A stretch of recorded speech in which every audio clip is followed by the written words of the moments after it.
Tonight, Sigma Chi suspended from LSU's campus. We explain what led to that decision. And we show you how LSU students are uniting in support of those affected by racial tensions at Mizzou. Plus a very merry birthday to the Mad Hatter himself. We take you inside Coach Les Miles' birthday party. Newsbeat starts now.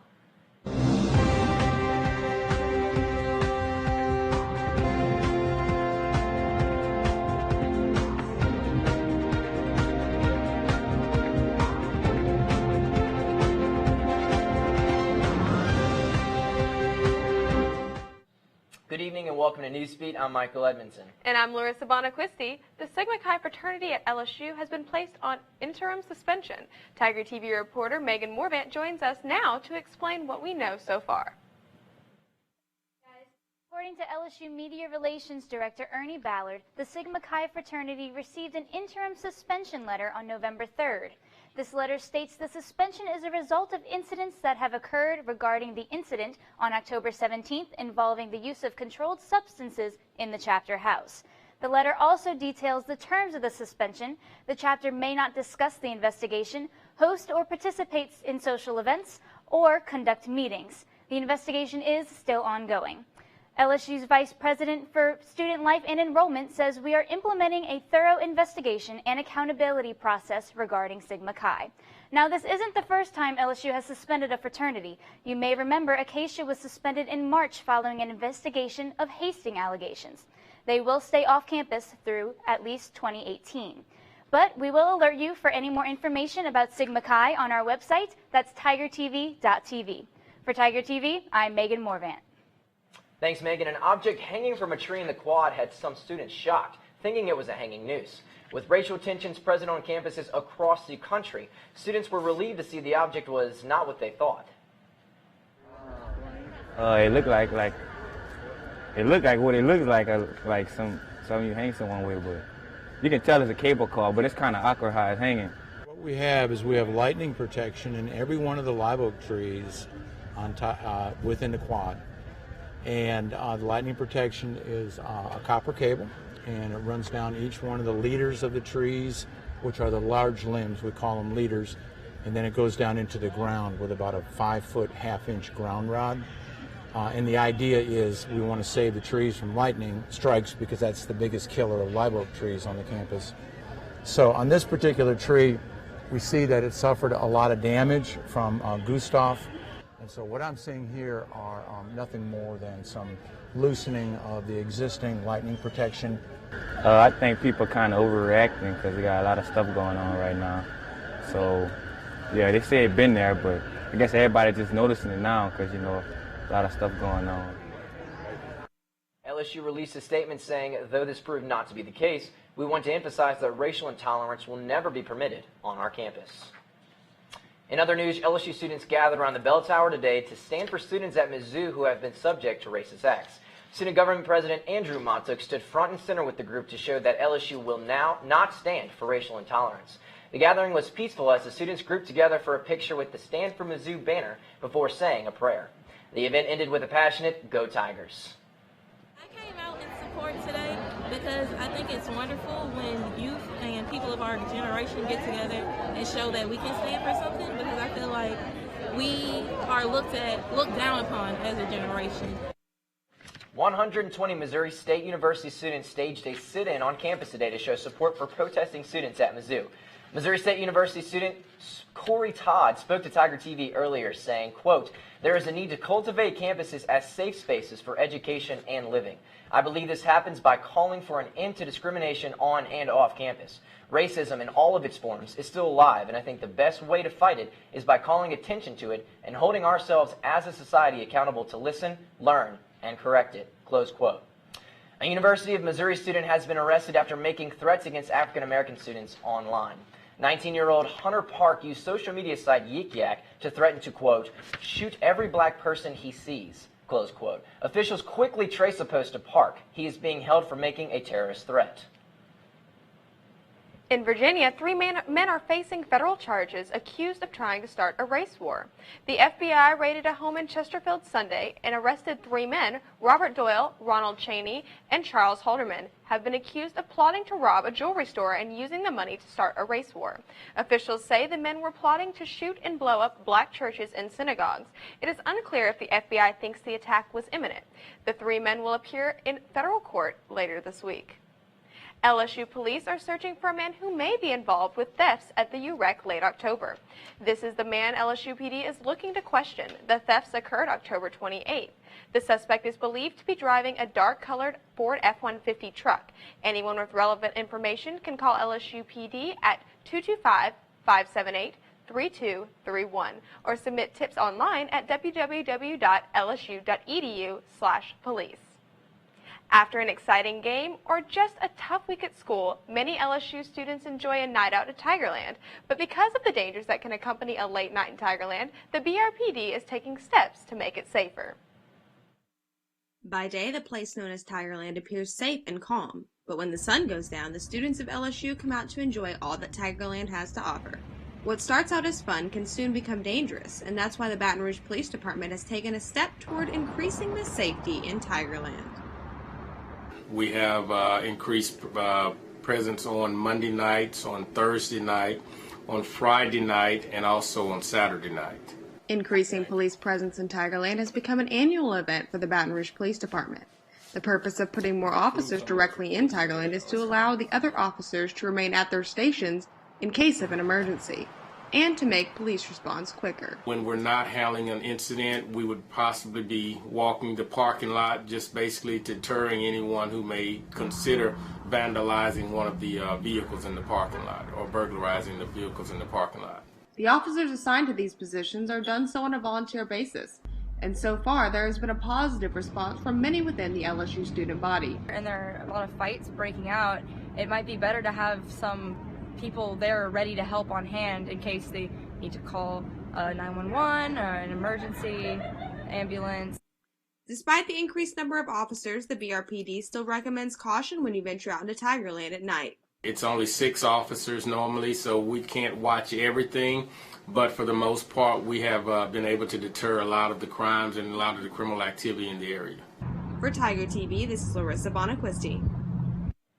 The BRPD wants to make students aware of their presence so they know the police are there to help them in case of an emergency.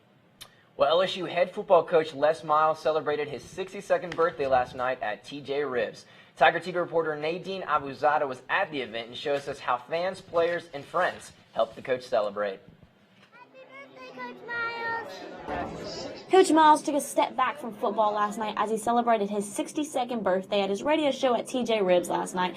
Everyone from friends, family to staff came to the event. Even Mike the Tiger came out to wish Coach a happy birthday. Happy birthday to you! Happy birthday, Coach! Happy birthday! Tiger! Although it was a celebration for Coach, he knows Arkansas is on the horizon as they come to Death Valley this Saturday night. The bottom line is, we're going to wait for you to defeat yourself on Saturday night. That's right. And you better pray to God that you fall on your sword, because I tell you what, there's going to be a victim of biblical proportions at 6 o'clock on Saturday night if you don't. From Tiger TV, this is Nadine Obusada. The Mad Hatter might not have had real grass as cake, but it was close enough. Aloe Black's performance also this weekend's football game has been canceled. According to a press release from the LSU Athletic Department, Black's promoter denied an offer from Halftime Live to perform the show. This is the second high-performance halftime appearance to cancel this season. One Republic was scheduled to perform at the Florida game October 5th, but canceled after being a halftime promoter at College Live when unable to abide to contractual terms. After the break, we'll explain how Louisiana's film industry could be facing some trouble. Stay tuned. Welcome back. A once thriving industry in Louisiana could be seeing a plot twist. Tiger TV's Michaela Morgan explains why Hollywood South is seeing some changes. Louisiana's growing film industry is now being called the Hollywood South. I know that some companies have pulled out from filming here and moved to Atlanta. But some in the industry are worried the new legislation passed in the state is now taking that spotlight away. I haven't had a meeting or an interview or a reading for something in 7 or 8 weeks. The legislation capped tax credits for the film industry at $180 million. And head of LSU's undergraduate performance program, Richard Holden, says he's already feeling the impact. But there were about 10,000 Louisiana jobs that were affected, and many of those have gone to Atlanta. Now, many productions have pulled out. And so it's been sad. But Executive Director of Louisiana's entertainment industry, Christopher Stelly, says the changes were made to be positive. Well, Louisiana has had their tax credit program for well over 10 years now, so we've built up an industry from tens of thousands to close to $1 billion in annual expenditures. Even though many locals say they have seen negative effects, they also say they are remaining optimistic about what the future will bring. I wouldn't want to leave for lack of opportunity here because I do really believe in our state, and I do believe there is a lot of opportunity in Louisiana. For Tiger TV, I'm Michaela Morgan. And one Hollywood superstar is out of the woods, legally. A copyright infringement lawsuit against Taylor Swift has been dismissed. Artist Jessie Bram accused Swift of stealing lyrics for her song Shake It Off and demanded $42 million in damages. Judge Gail Standish got creative while dismissing the lawsuit, saying, quote, "At present, the court is not saying that Bram can never, ever, ever get his case back in court. And, quote, the complaint has a blank space, one that requires Bram to do more than just write his name." She also added, at least for the moment, defendants have shaken off this lawsuit. After the break, how are students stepping away from the Catholic Church? Find out next.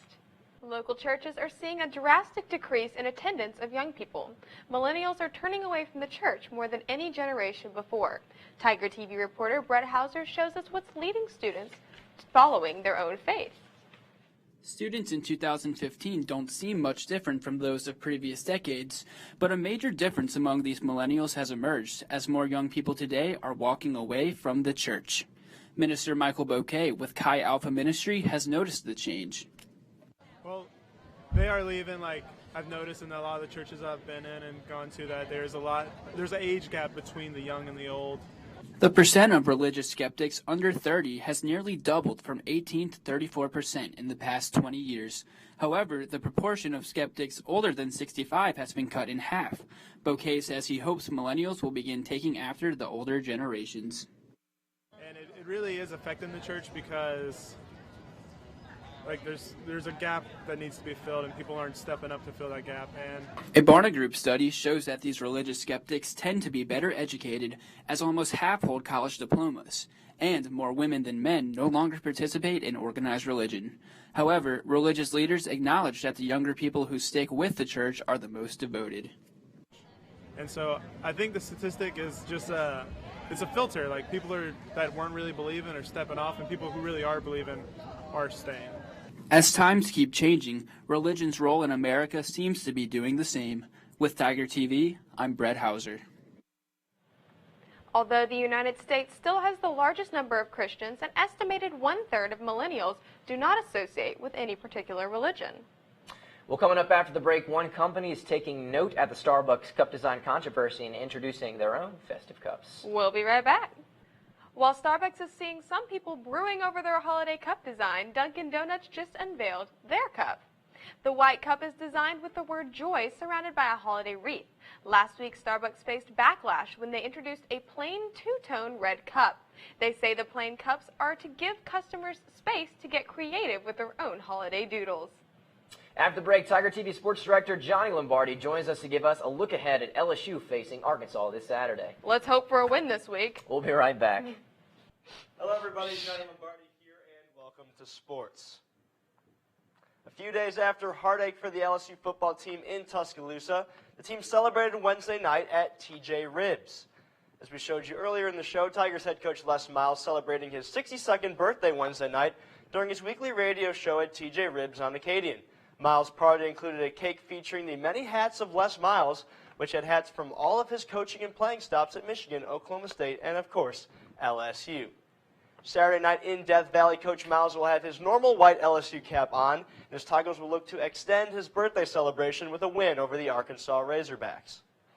Coming off of their 30-16 loss at Alabama last week, The Tigers are looking to turn things around quickly to salvage their season. In the past, we have seen LSU struggle down the stretch following losses to Alabama, including last season when the Tigers were shut out 17-0 in Fayetteville a week after falling to Alabama at home in overtime. The Razorbacks, who previously had not won an SEC game in 2 years, stifled LSU's offense all night long and took back the Golden Boot Trophy for the first time in 3 years. This year, with the chance at the SEC championship game still at hand, the Tigers realize that they still have much to play for, despite last week's loss. We're still very much in it. You just never can tell, and you can look at it from you can look at it from the conference race, you can look at it from the Western Division, you can look at it from the national implications. You just don't know. You just keep your head down, fight like hell, and see where we might end up.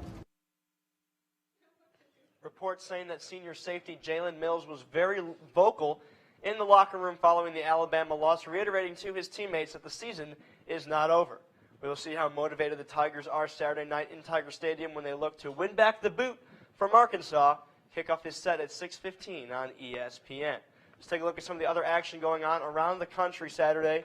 Arkansas at number 9 LSU, the big game here in Baton Rouge, but number 2 Alabama hitting the road to face the Mississippi State Bulldogs, 17th ranked in Starkville on CBS. A huge game for LSU fans. If Alabama loses, the Tigers are back in control of their own destiny in the SEC West race. Number 12 Oklahoma hitting the road against number 6 Baylor in Waco, a huge game in the Big 12. And number 21 Memphis at undefeated number 24 Houston, a huge game there for the Cougars. And for the first time in 5 years, the LSU soccer team is heading back to the NCAA tournament. The Lady Tigers, who finished with a 13-5-4 record and a berth in the SEC tournament semifinals, travel to Mobile Saturday to face off against Sun Belt champions South Alabama in the first round. If the Tigers win, they will move on to face either Evansville or number 1 national seed Florida State in the second round. Finally, tomorrow night, the LSU men's basketball team and number 1 player in the world, Ben Simmons, hits the hardwood for the first time this regular season. The 21st ranked Tigers kick off their season Friday night in the PMAC against McNeese State.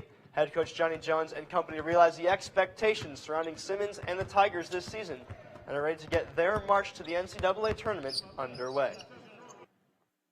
And we're hopeful with the combination of the guys returning from last year, the experience that we had on this team, and with their abilities, that we understand that they're going to go through some growing pains as well. But we understand that as the season progresses, that they will continue to get better, and we look forward to it. Reminder that the final Tiger TV game day show of the season is Saturday. Prior to the Arkansas game, make sure to catch that live at tigertv.tv at 4:15. Also, make sure to check out tigertv.tv all weekend long with LSU basketball coverage and, of course, the latest from LSU versus Arkansas in Death Valley. We'll be right back with more news. Well, that's all the time we have for today. Don't forget to visit our website, tigertv.tv. Special thanks to my Aunt Nani for watching tonight on her birthday, and good night, Tigers.